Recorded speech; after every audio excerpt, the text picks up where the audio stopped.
Welcome to టీ10. అందరూ ఊహించినట్లుగానే వివాదాస్పద emergency cinema ప్రదర్శనకు పంజాబ్ లో ఆటంకం ఏర్పడింది. హిమాచల్ ప్రదేశ్ లోని మండి నియోజకవర్గం నుండి లోక్సభకు ఎన్నికైన సినిమా హీరోయిన్ కంగనా రనౌత్ నిర్మించి దర్శకత్వం వహించడమే కాక ఇందిరాగాంధీ పాత్రలో నటించిన సంగతి తెలిసిందే. శుక్రవారం నాడు విడుదలైన ఈ సినిమా గురించి ప్రశంసలు విమర్శలు వెలువడ్డాయి. చరిత్ర కంటే మైకం ఎక్కువగా కనిపించిందని, వాస్తవ చరిత్రను ఎలా తీయకూడదో దీన్ని చూసి నేర్చుకోవాలన్న అభిప్రాయం కూడా వచ్చింది. తన చిత్రాన్ని అడ్డుకోవడం కళాకారులు కళను అడ్డుకోవడమే అంటూ కంగనా రనౌత్ విమర్శలకు దిగారు. తొలి రోజు సినిమా వసూళ్లు గణనీయంగానే ఉన్నట్లు వార్తలు వచ్చాయి. నోటి దురుసు వ్యక్తిగా పేరుగాంచిన కంగనా రనౌత్ ఎమర్జెన్సీ సినిమా 2024 లోక్సభ ఎన్నికల ముందు బీజేపీకి తలనొప్పిగా మారింది. చరిత్రను వక్రీకరించడమే కాక తమకు దేశద్రోహులు ఉగ్రవాదులుగా చిత్రీకరించారని, సోదరత్వాన్ని దెబ్బతీసి అది తమపై విద్వేషాన్ని రెచ్చగొట్టే అవకాశం ఉన్నందున ఆ చిత్రంపై నిషేధం విధించాలంటూ దేశవ్యాప్తంగా చిక్కులు డిమాండ్ చేశారు. ఖలిస్తాన్ మద్దతుదారులు కంగనను చంపుతామంటూ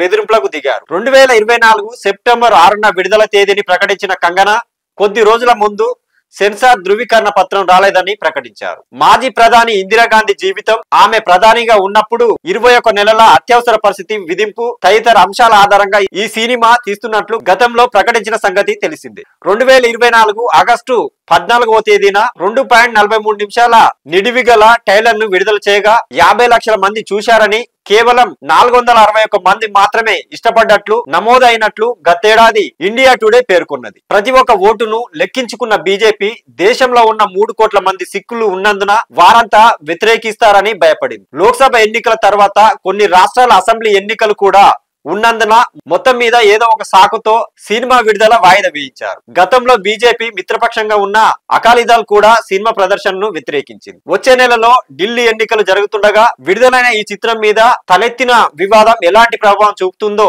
చూడాల్సి ఉంది. ఢిల్లీలో దాదాపు 10 లక్షల మంది సిక్కు సామాజిక తరగతి ఓటర్లు ఉన్నారు. అక్కడ ఉన్న 70 నియోజకవర్గాల్లో వారు విస్తరించి ఉన్నారు. అదే సామాజిక తరగతికి చెందిన అతిషి ఆమ్ ఆద్మీ ప్రభుత్వం సీఎం గా ఉన్న సంగతి తెలిసిందే. ఎమర్జెన్సీ సినిమా ప్రదర్శనకు నిరసన తెలుపుతామని శిరోమణి గురుద్వారా ప్రథమ కమిటీ ఇచ్చిన పిలుపుతో శుక్రవారం నాడు పలు సినిమా థియేటర్ల వద్ద సిక్కులు నిరసన తెలిపారు. దాంతో పంజాబ్ అంతా సినిమా ప్రదర్శన నిలిచిపోయింది. సిక్కు మత చరిత్రను 1984 ఉదంతాలను సినిమాలో వక్రీకరించారని ఆ సంస్థ విమర్శించింది. చరిత్రను వక్రీకరించి మసాలను దంచకపోతే ఇలాంటి సినిమాలను ఎవరు చూడరు గనక అలా తీశారని సెన్సార్ బోర్డు ప్రభుత్వాలు ఈ అంశాలను గమనంలోకి తీసుకోవాలని పంజాబ్ రాష్ట్ర కాంగ్రెస్ అధ్యక్షుడు అమరీందర్ సింగ్ రాజా పేర్కొన్నారు. ఉడ్తా పంజాబ్ పేరుతో తీసిన సినిమా కూడా అలాంటిదే అన్నారు. చండీగఢ్ పక్కనే ఉన్న పంజాబ్ మొహాలీ నగరంలో సినిమా హాల్ల వద్ద రైతులు కూడా నిరసన వెల్లడించారు. స్వర్ణ దేవాలయం ఉన్న అమృత్సర్ పట్టణంలో పెద్ద ఎత్తున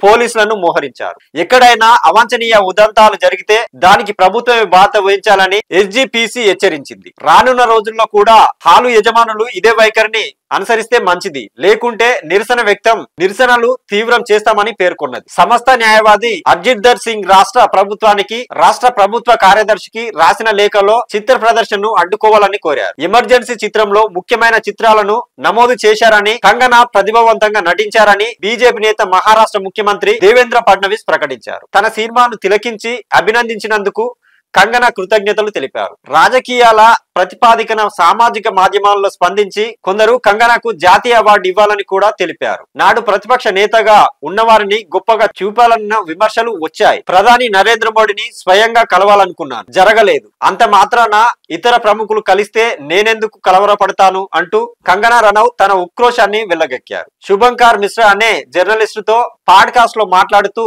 కంగనా లేదంటూనే కలవరపాటును వెల్లడించారు. గతంలో రైతు ఉద్యమాన్ని గట్టిగా సమర్థించిన సినిమా గాయకుడు, నటుడు, నిర్మాత దల్జిత్ దోసంజ్ కపూర్ కుటుంబ సభ్యులు ఇటీవల కలిసేందుకు నరేంద్ర మోడీ అవకాశం ఇచ్చారు. కపూర్ కుటుంబం పేరెత్తకుండానే నాకెందుకు కలవరం, దీంట్లో అలాంటిదేముంది అంటూ ఎదురు ప్రశ్నించారు. ప్రధాని అంటే తనకు ఎంతో గౌరవం ఉందన్నారు. 3 సార్లు చట్టాలకు వ్యతిరేకంగా జరిగిన రైతుల నిరసనలో దల్జిత్ ముందు వరుసలో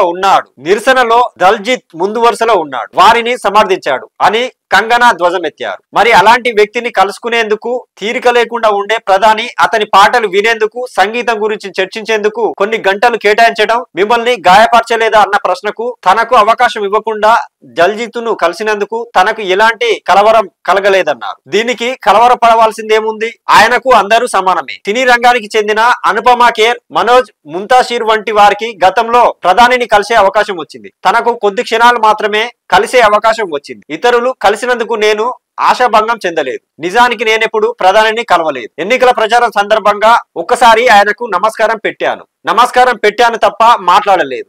నేను ప్రధానికి పెద్ద అభిమానినని మీరు తెలుసుకోవాలి. కళల గురించి ఆయన ఏమి ఆలోచిస్తారో తెలుసుకునేందుకు అభిప్రాయాల మార్పిడి, దీర్ఘమైన చర్చ జరపాలని కోరుకుంటున్నాను అని కంగనా వివరణ ఇచ్చుకున్నారు. తన చిత్రం ఎమర్జెన్సీ ప్రచారంలో భాగంగా విడుదలకు ముందు రోజు ఆమె వివిధ మీడియా సంస్థల ప్రతినిధులతో మాట్లాడారు. ప్రధాని నరేంద్ర మోడీ దృష్టిని ఆకర్షించడానికి ఆమె పడరాని పాటలు పడ్డారు. అధికారానికి వచ్చిన 2014లోనే దేశానికి నిజమైన స్వాతంత్రం వచ్చిందని 2021లో తెలిపారు. స్వయ అనుభవంతో తానీ మాటలు చెబుతున్నట్లు, తన అతి మంచితనం కారణంగా వ్యవస్థ తనను దేశం విడిచి అమెరికా వెళ్లేటట్టు చేసిందని, మోడీ అధికారానికి వచ్చినాక తాను తిరిగి వచ్చానని, అందుకే అసలైన స్వాతంత్రం వచ్చినట్లు భావిస్తున్నట్లు చెప్పుకున్నారు. అదే విధంగా కత్రీనా కైఫ్ వంటి విదేశీ హీరోయిన్లు ఎంతో రాణించారని, 2014 తర్వాత స్వదేశీ నటులు కథలకు ప్రాధాన్యత ఇస్తున్నారని, విదేశీయుల నృత్యాలు ఆపాలని జనం చెప్పారని, ఇటాలియన్ ప్రభుత్వాన్ని తొలగించి ఒక ఛాయ్ వాళ్ళను ప్రధానిని చేశారని కూడా